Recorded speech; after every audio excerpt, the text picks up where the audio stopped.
আপনি কি ঘুমানোর আগে বা কাজের ফাঁকে ঘন্টার পর ঘন্টা মোবাইল স্ক্রল করেন? ভাবছেন শুধু একটা ভিডিও দেখবেন, কিন্তু কখন যে সময় পেরিয়ে যায় টেরই পান না।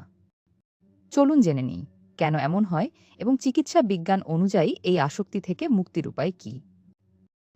লিডস বেকেট ইউনিভার্সিটির বিশেষজ্ঞদের মতে ফোন হাতে নিয়ে স্ক্রোলিং করাটা আমাদের অবচেতন মনের একটি স্বয়ংক্রিয় অভ্যাসে পরিণত হয়েছে।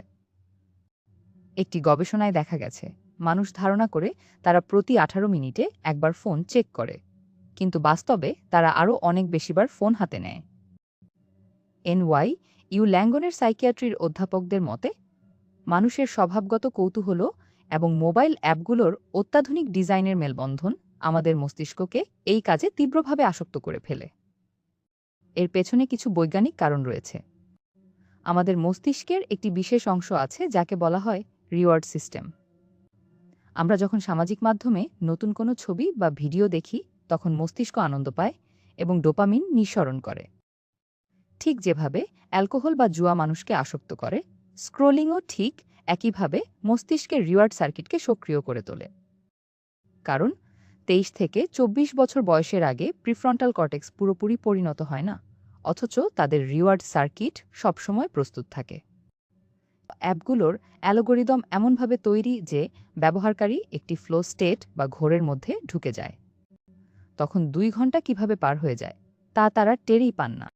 বারবার স্ক্রলিং করলে এটি মস্তিষ্কের জন্য একটি ডিফল্ট এক্সপেরিয়েন্স বা অনায়াস অভিজ্ঞতায় পরিণত হয়।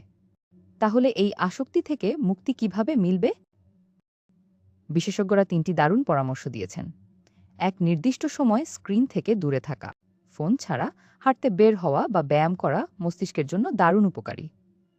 2, বাস্তব দুনিয়ার সাথে মিথস্ক্রিয়া বা সম্পর্ক বাড়ানো। যেমন সময় দেখার জন্য মোবাইল ব্যবহার না করে সাধারণ হাতঘড়ি পরার অভ্যাস করা। গবেষণায় দেখা গেছে যারা মোবাইলে সময় দেখেন তারা অনিচ্ছাকৃতভাবেই স্ক্রলিংয়ে আটকে পড়েন। 3, নিজের আসক্তি বা তাড়নাকে নিয়ন্ত্রণ করা।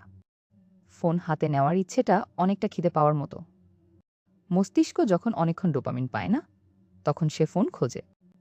এই তাড়না বুঝতে পেরে সচেতনভাবে নিজেকে বলতে হবে, আমার ফোন দেখতে ইচ্ছে করছে, কিন্তু না দেখলেও আমার চলবে। স্ক্রলিংয়ের এই নীরব ফাঁদ থেকে নিজেকে এবং প্রিয়জনদের বাঁচান।